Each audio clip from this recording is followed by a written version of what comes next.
এবার 8-এরটা নাম্বার 8। আচ্ছা, কি লেখা আছে অঙ্কটা? sec square 60 degree minus cot square 30 degree minus 2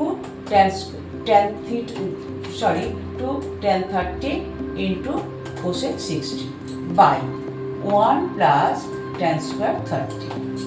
এই লেখা আছে, তোমাদের বইতেই দেখতে পাবে লেখা আছে। এরপরে সলিউশনে যাই। sec 60 মান হলো 2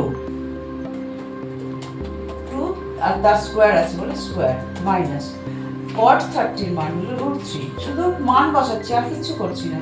cot 30 মান √3, তার স্কোয়ার আছে স্কোয়ার দিলাম মাইনাস ওপরটা দেখি 2 ইন্টু tan 30 মান 1/√3 ইন্টু cosec 60 মান 2/√3, নিচে 1 প্লাস tan স্কোয়ার 30 tan 30 1/√3 তার স্কোয়ার। ওকে, আচ্ছা পরে এবার 2 স্কোয়ার মানে 4 মাইনাস √3 স্কোয়ার মানে অনলি 3 মাইনাস এবার ওপরটা দেখি 2/√3 আর 2/√3 নিচেটা 1 প্লাস 1/√3 স্কোয়ার মানে 1/3। ঠিক আছে, এবারে এটা 4 আছে 4 as it is minus 3 minus 3 minus minus এইটুকু সলিউশন করব। কি করব? 2 দুগুণে 4 আর √3 অনলি 3। নিচেটা, এবার নিচেটা নিচে কিছু, এর নিচে কিছু নেই মানে 1 আছে, তাহলে 3 আর 1 3 হবে 3।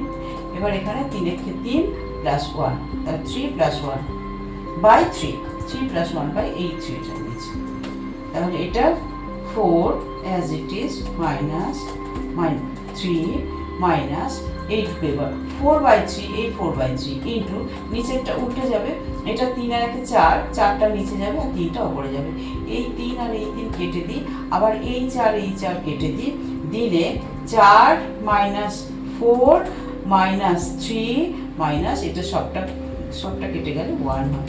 তাহলে এবার একই চিহ্ন যোগ হবে 3 আর 1 4 plus 4 minus 4 plus 4 minus 4 0 answer.